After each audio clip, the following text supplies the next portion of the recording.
What's good, boys and girls, and welcome back to another episode of Danny's Super Chill Math Sesh. Today we're going to be working on Chapter 4 of the textbook, Polynomial Equations and Inequalities.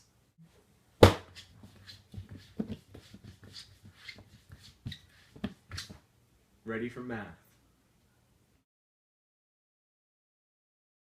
Okay, so the question states, a pizza company is advertising a special card. The card costs $50, but allows the owner to purchase pizzas for $5 each for 1 full year. Pizzas are normally $12 each.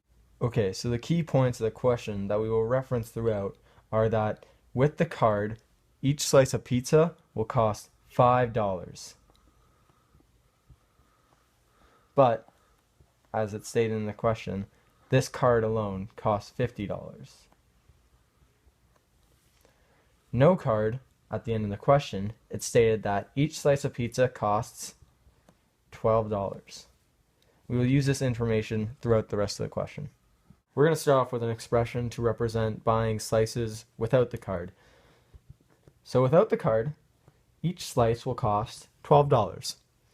To represent this expression, we will put a 12 and an n, where the 12 represents the cost per slice and n represents the number of slices. So for instance, take that you buy 3 slices.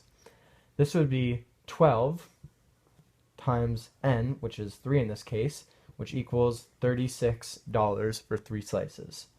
The next expression I'll write out is with the card.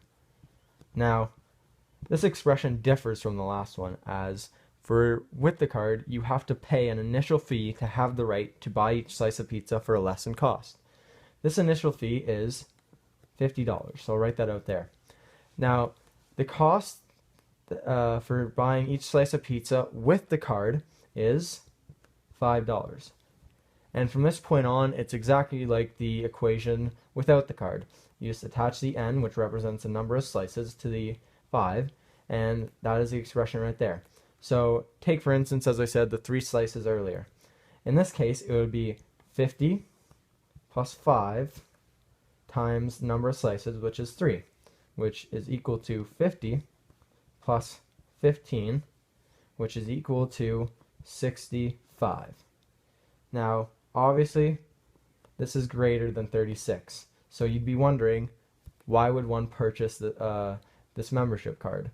And I'll get to that in the next part of the question. Okay, now we're on to the second part of the question, which asks, how many pizza slices would you have to purchase in a year to make the card worthwhile? So, just as a helpful hint, I've added the equations that we formulated earlier with no card and a card, and we're going to work this out here. So, we're going to start off by setting the equations equal to each other to find the value of n needed.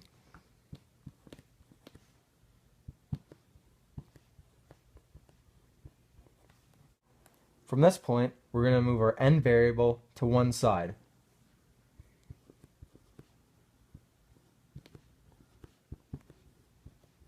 And we end up with something like this. So now we're just going to do the simple math here. And to get the value of n, we're going to divide out the 7. Now, 7 divided by 7 is 1, which equals n. And 50 divided by 7 is 7.14. Now, some might think from this point that the number of pizzas required to make the card a good investment is 7.14, but that's just hogwash. That is just not true.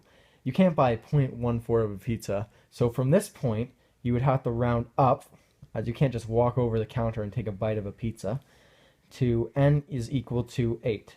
So in order for the card to be a greater investment than the no card, you would have to purchase 8 or more pizzas during the course of the year.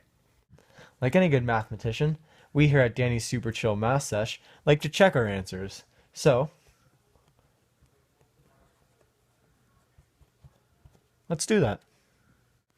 We're going to plug in our answer of 8 back into each of the equations, and if we were correct, the equation with the card should be less than the equation without the card. So now I'm going to write out the equations for with the card and without the card. So we'll start off with the card, and the equation for if you have the card is, of course, 50 plus 5n. We're going to plug the 8 in for n here, which is equal to 50 plus 5 times 8, which is equal to 50 plus 40, which gives us a final answer of $90. Now, we're going to plug the 8 back into the no card equation, which will equal to 12n, which is equal to 12 times 8, because 8 is equal to n, which is equal to 96. So, as you can see, if you buy 8 slices during the course of the year, 90 is less than 96, which makes our answer correct and the card a better investment. Okay, now we're going to review what we just did here today. So, question A asks, write expressions that represent the cost of n pizzas with and without the card. This answer, as we stated, was with the card, 50 plus 5n. And without the card, just 12n. For B, the question asked, how many pizzas would you have to purchase a year to make the card a worthwhile investment? We found this answer to be 8. Well, it was another productive episode of Danny's Super Chill Math Sesh. We learned a little bit about polynomial expressions, and I think we learned a little bit about ourselves. We also helped out some pizza lovers scope out some pizza deals. I hope you return next week as we'll be covering trig identities. It's been a slice.